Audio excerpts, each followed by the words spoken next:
Good evening, Sector 001. TJ Esnak here, your host for the Jupiter Station podcast. And tonight's guest comes to us from the first Star Trek series. You'll recognize him as Dr. Phlox from Star Trek Enterprise. He'll be talking with us tonight about Star Trek Enterprise, and he'll be talking about a cause that's very near and dear to him, TrekTalks, which is an online telethon that will be supporting the Los Angeles Food Coalition. So without further ado, let's bring him in, Mr. John Billingsley.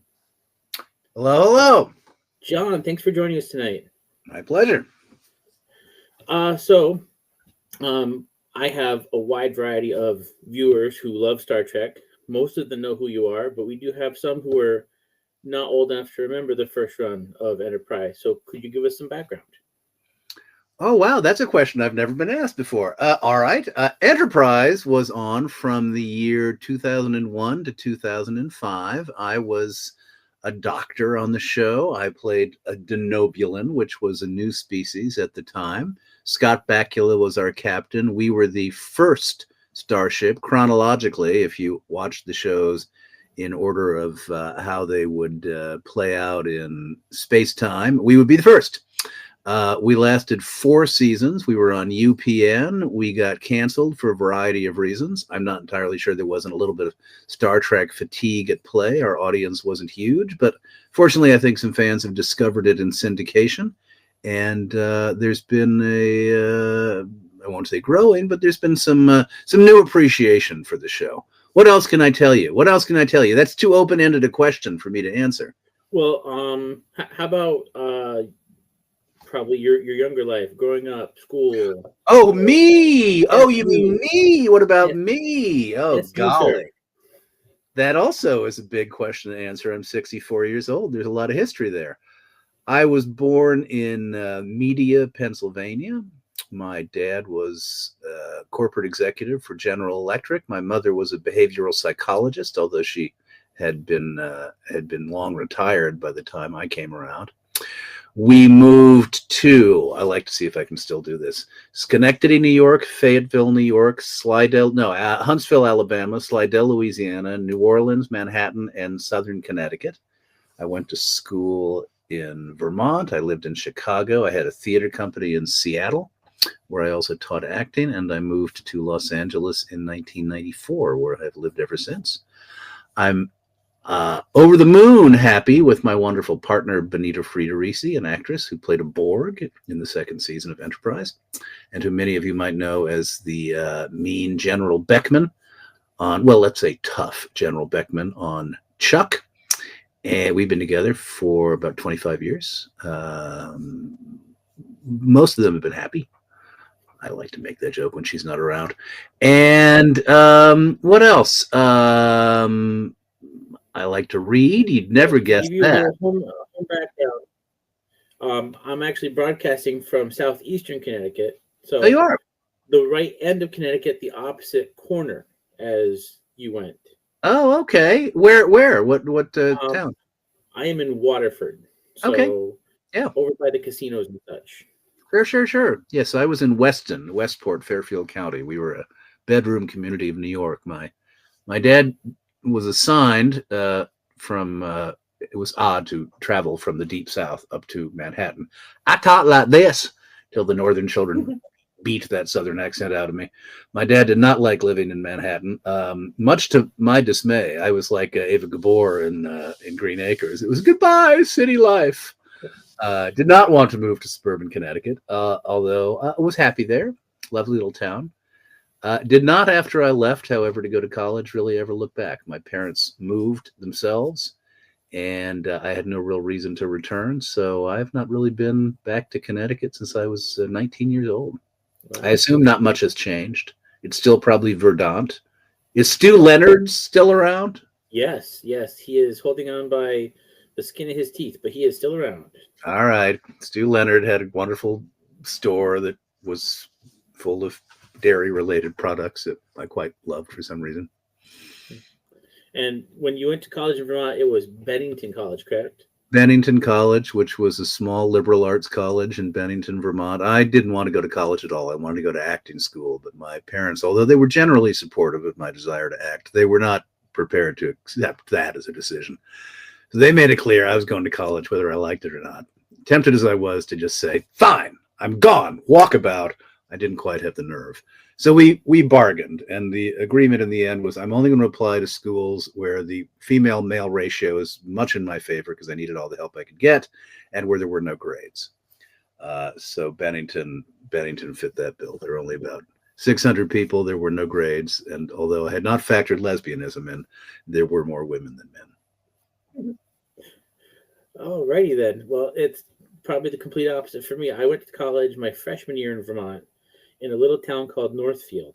I went to Norwich University.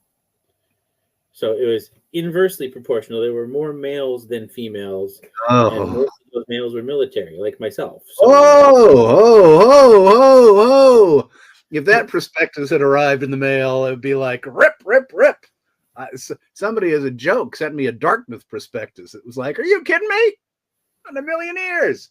There's only 3 ladies there. We used to go up against Dartmouth with ROTC. We were the OPFOR, the opposing force, and they'd march into the simulated battle in a battalion formation, and we'd be up on all sorts of different little cliffs and hiding behind stuff and covered in war paint, and all of a sudden you hear the blanks pop, pop, pop, pop, pop, pop, pop, and we had a quarters team. That's how the culture was radically different at Bennington College.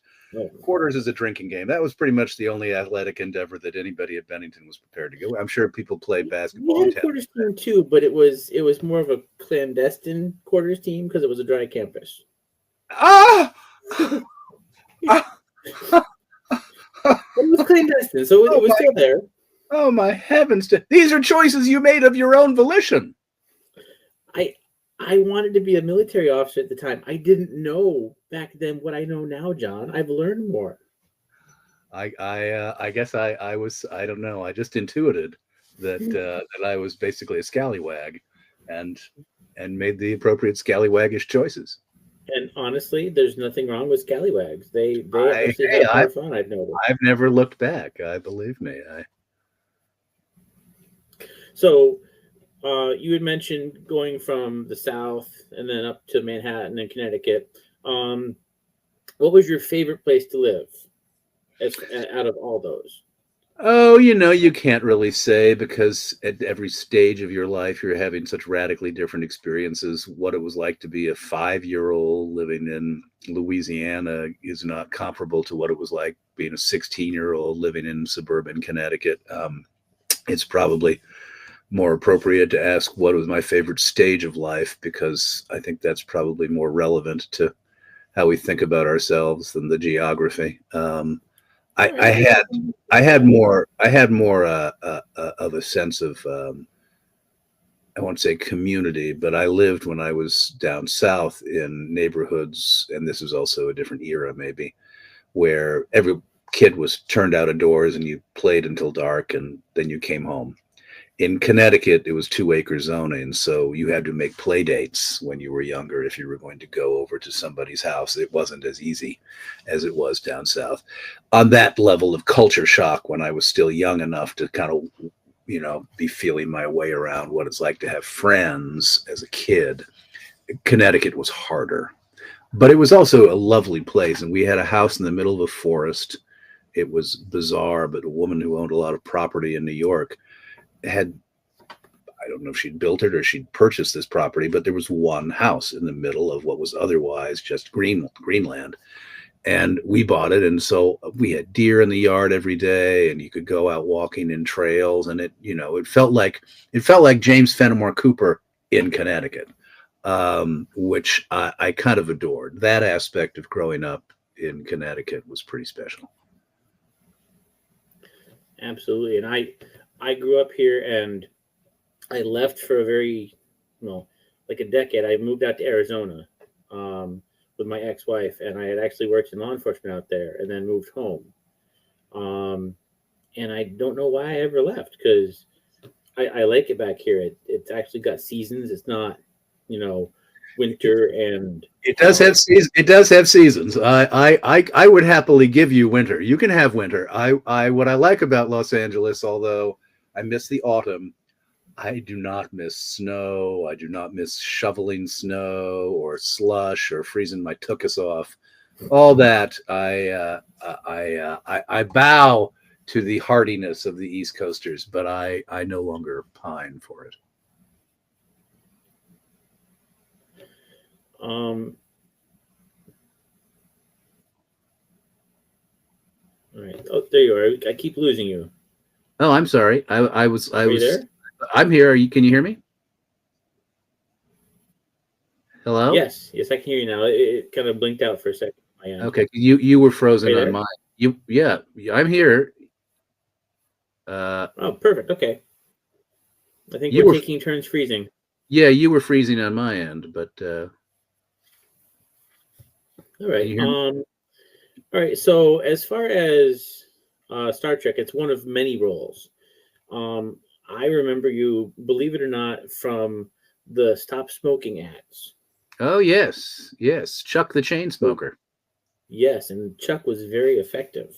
Oh, I'm so glad. Yes, a series of ads done many years ago. I would say 1998, I think, that I did for the state of Arizona. You must have been there at the time to promote quitting smoking. I was a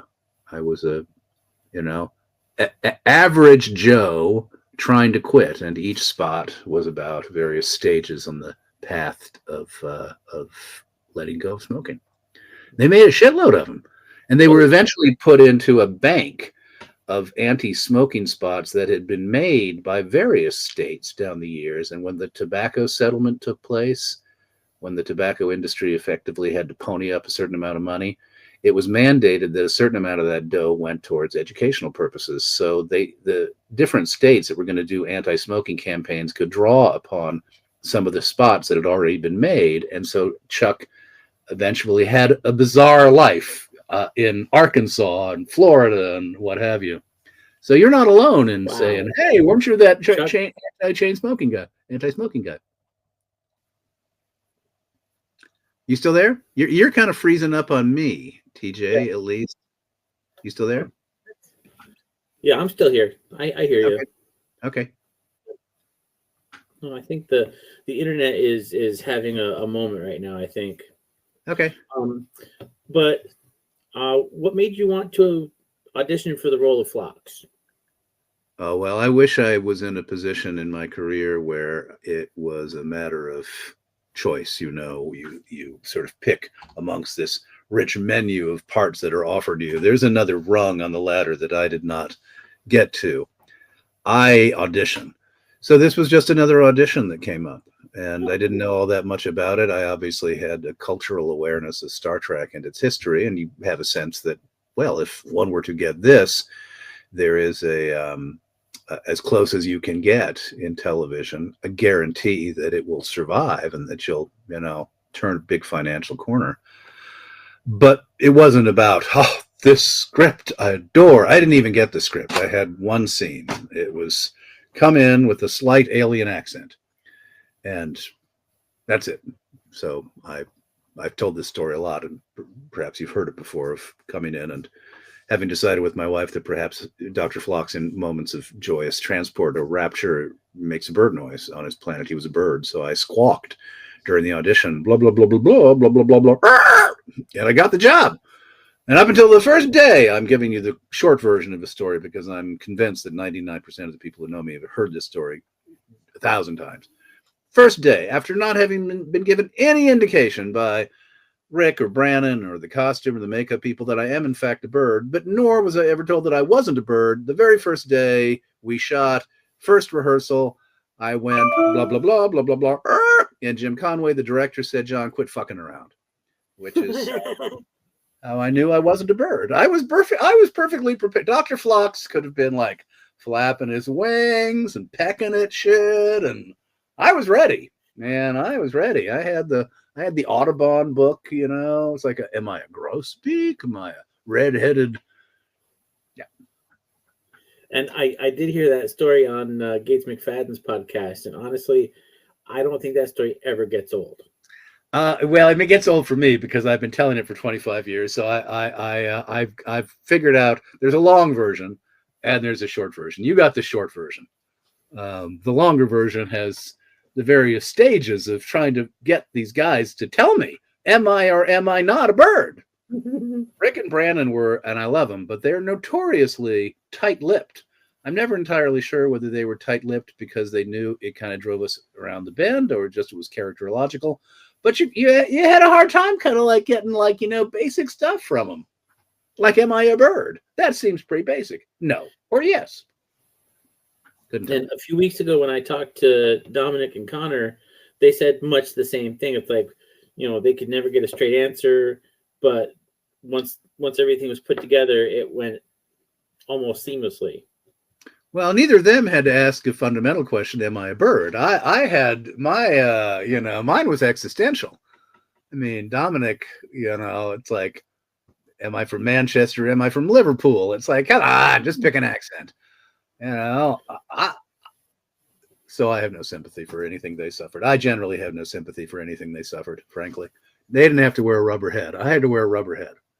I had sympathy for Jolene because she had to wear a rubber head and a tight-fitting suit to accentuate her breasts. But other than that, everybody else got off fairly easy. And poor Linda had to speak a lot of utter gobbledygook. I did not envy her part. Random sounds that they were very persnickety about. For those who watched the show, and those who didn't watch the show, she was the translator. And so her job was to interface with various aliens. And so sometimes scripts would be, and her job would be to say that. And they would give you a pronunciation guide with each episode script. So any word that was potentially unfamiliar, including words that shouldn't have been unfamiliar, that were just regular English words like abstract. I don't need that pronounced for me. I know how to pronounce that. But they would also give you the pronunciations of the various alien words. And God forbid you should mispronounce, Rika is not Rika, it's Rika, Rika. Poor Linda. I did not envy her. Some of those, poor Linda had to do with a straight face. Yeah. Oh, yeah. Well, Linda was pretty much always having to do everything kind of with a straight face. She was sort of the worrywart, I was basically the one guy who was kind of like, I was here for a lark. Everybody else was like, fretting. Dr. Phlox was the one guy who was like, this will be fun. And if they blow up the ship, I've had a nice life. I sort of always thought that Dr. Phlox, it wasn't a death wish. It was more just like, I'm playing with house money. I always thought Dr. Phlox was basically playing with house money. He raised a family, had a nice life. He leaves Denobula. He goes to this savage planet. I mean, Earth. Woo! And then he goes and signs up for an exploratory ship with a bunch of rubes. It's like, Dr. Phlox on some level is life is cheap for Dr. Phlox. What could go wrong? Yeah. Well, what the hell? What's the worst that could happen? Get blown up. Pretty much. Yeah. Now, you've taken your role on Star Trek and you've actually made it into an online telethon to support the Los Angeles Food Coalition. Sort of. I insofar as I am in the circuit, and I'll take the long approach to this story because this is something very dear to my heart. One of the things that I love about being on Star Trek is the fact that it is a family. The fans are incredibly loyal and appreciative. Those of us who have been on different iterations of the shows have gotten to know each other through conventions and various and sundry appearances.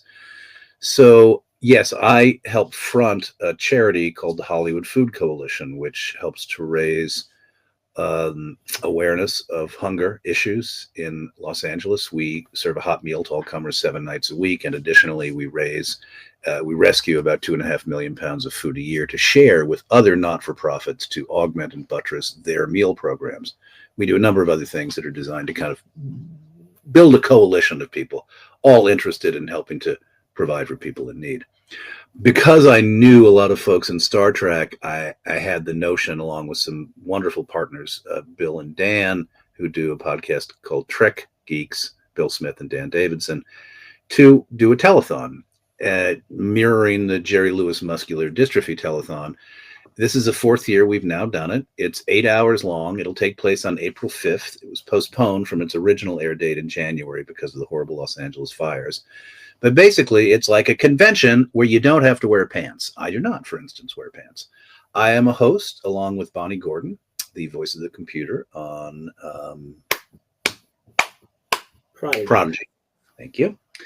And it's a fabulous day of marvelous Star Trek guests coming on. We'll have an hour-long discovery panel headed by Sonequa Martin Green with 8 or 9 of the Discovery cast members. We'll have a fabulous Lower Decks panel with Tawny Newsome. We've got designers and directors and writers and Star Trek novel writers, and all sorts of different aspects of the Star Trek world are featured in panels running over this 8-hour arc. You can find it on YouTube. It's TrekTalks, TrekTalks.com, I believe. You can find it by going to TrekTalks.com. There it is. It's on the crawl. Look at the bottom of the screen, just like that. It's magic. And it's all to raise money for the Hollywood Food Coalition. Rod Roddenberry is so gracious. Every year he starts us off by giving us a gift, which we then try to match over the course of the 8 hours. We auction things off, including a couple of wonderful nights at the Magic Castle here in Los Angeles with me as your host, a variety of other wonderful, marvelous Star Trek artifacts, bric-a-brac, posters, and art. And it's a great time. It's a great, fun day. You can come in and out. If you feel like you can't support the organization because dough is light, tell your friends, spread the word. Getting the word out is, as important as anything else. So that's it. And thank you for giving me the chance to promote that. That's it in a nutshell. Absolutely. And that's probably one of the things I love the most about, like you said, the family of Star Trek, that everybody has a role, everybody helps. It truly is a family. And when you have the ability to do something like this, where you can put some light on a topic and a cause that's near and dear to you, and it helps people in the process, that's probably the best thing you can do. Yeah, there's a lot of I mean, I won't get into the politics, but I will say that, one of the things that's happened in this world, I think, is that people are being, their sensibilities are being brutalized a little bit. There's more and more a sense of us against them, right versus wrong. It's a civil war. And I think it's really important for us as individuals to figure out how we can stay soft and stay warm and stay open and stay in touch with what Roddenberry's values are. He believed that it was possible that we can collaborate to build a better world for all of us. It's up to us to figure out individually what it is we can do in our communities to actually move that vision forward. And I think Star Trek has a really interesting role to play culturally. It's one of the reasons this franchise has survived and flourished over all these years, is because people are very responsive to the themes of Star Trek, to the optimism and the hopefulness of Star Trek. I think the challenge for each of us individually is to figure out how we can manifest that in our daily lives. And I'm personally a great believer that Trektivism, which is something else that a number of people that I collaborate with talk about, is a means to articulate that philosophy and to point people towards the question: how do you bring this Trektivist, activist Trek vision to life in your neighborhood? By identifying something that would really animate you, that you can dig into, that could make a palpable difference in your community. The Food Coalition has been very dear to my heart for 8 years, but there's so many different things that people could do, ranging from environmental work to social justice work to anti-poverty work to mentoring kids, volunteering in a school, joining a board, becoming a fundraiser. I think a lot of the challenge for us today as a civilization is, how do we take what's happening, which can lead to rage, and transform it into something that feels positive and bright and active? And if you look at anything past Star Trek, look at the season 3 and season 4 of Enterprise. You guys literally went from a Star Trek 9/11 style moment to the founding of the Federation. anything in Star Trek that has become, for lack of a better term, that has become canon, there's always been some kind of struggle to make that better. Like, you don't get better without the initial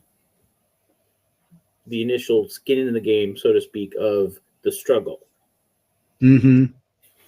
I should also, while I'm here, because my colleagues can't join me, but I would be remiss if I didn't say one of the other things I'm involved with. My mother passed away from pancreatic cancer many, many, many years ago. Kitty Swink, Armin Shimmerman's wife, is a pancreatic cancer survivor, and Jonathan Frakes, his brother, died of pancreatic cancer. We formed a team to support the Pancreatic Cancer Action Network's annual Purple Stride March. And if anybody is interested in learning more about that, they can go to the Pancreatic Cancer Action Network website, and they could learn more about whether there is a march in their community or nearby. There's 60 of them taking place, I believe, April 26th, all over the country. And if they were interested in supporting our team, which also now includes Manny Cotto, the late Manny Cotto, who passed away from pancreatic cancer a couple of years back, his brother, Juan Carlos Cotto.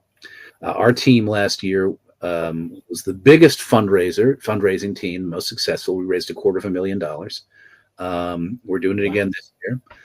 There's a woman who sadly lost a loved one to pancreatic cancer who has already made $500,000 with her effort. So we're not going to win this year. But number 2, Avis, tries harder. Anyway, pancreatic cancer, I'll say briefly, is all cancer. Pancreatic cancer is notoriously awful because by the time it's diagnosed, it's probably too late to do anything about it. This organization has done a wonderful job in so many areas. But most notably, I think what they've done is that they have managed to get people to appreciate and understand what's the importance of early detection. My mother had backaches and stomach pains. By the time she got to she was, like, eh. By the time she got to the doctor, it was like, kiss your ass goodbye. The survival rate has gone up from somewhere around 4 to 5% to 15% since PanCan has been, dukes up about this. So, and they're really, I think, spearheading some potentially game-changing research to make it more possible for this disease to be fought even after it's detected. So that's my shout out to Pancreatic Cancer Action Network. And that is probably one of the biggest things that Trek has given any of us is hope. So yeah, there's always hope that things can get better, and that definitely has proven that people are working hard to take care of pancreatic cancer. Yeah, I remember my ex-wife's late grandfather was diagnosed with pancreatic cancer and was unfortunately passed away within a week. Yeah, it can be. My mom, 3 months. And, the symptoms are odd because you really, as is human, if you don't know that you had family members with pancreatic cancer, and that's a lot of what it is we're trying to, say is if you don't know, do a little research to find out whether there's any history of pancreatic cancer in your family, because they can begin to test and see whether there are any genetic markers, et cetera, et cetera, et cetera.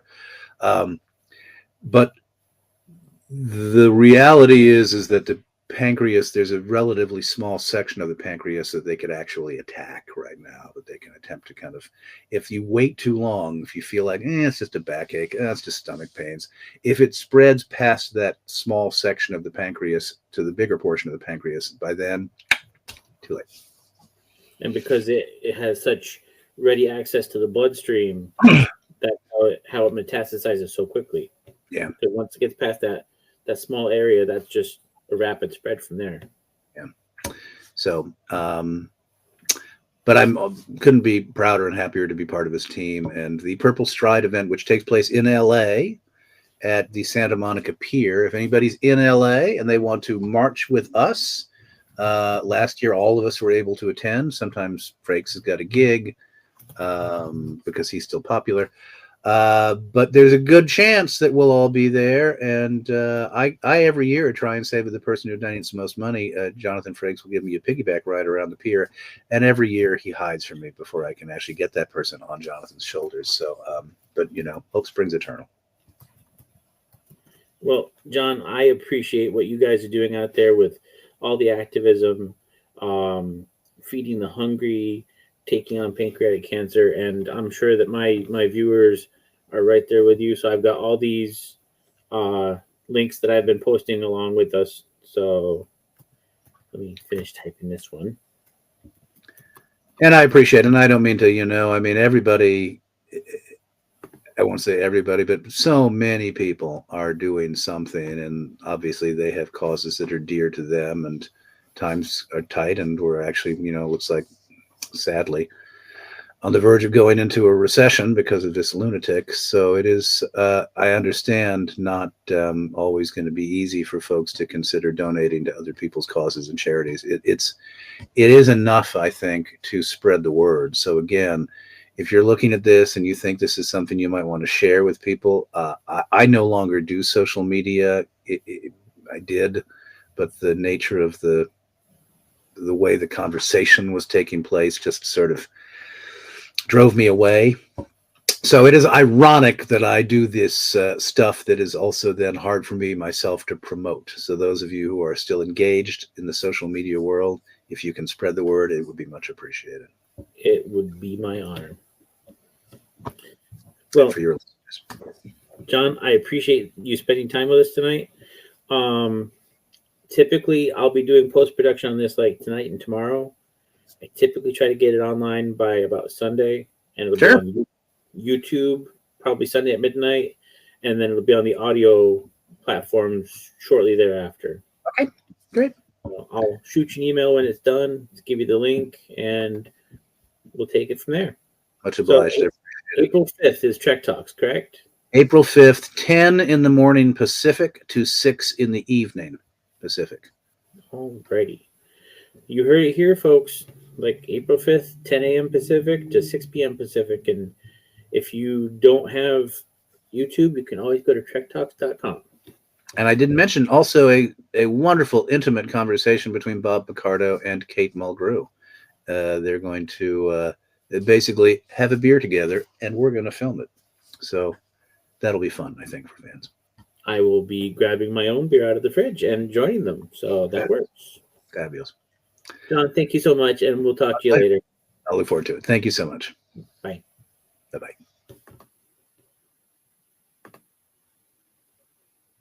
Here at Jupiter Station, we've partnered with Purple Carrot to bring you the best in vegan foods. From meal kits and ready-to-eat foods to vegan grocery offerings, Purple Carrot has the healthy options you're looking for. Go to purplecarrot.com and use promo code TJ30 to get 30% off your order today. Sector 001. We at Jupiter Station are asking for your help. If you like our content, please consider subscribing to our Patreon membership. We have 4 tiers for any budget. Just go to patreon.com/Jupiter Station Podcast and select whatever tier suits you. Thank you all in advance. We appreciate your support.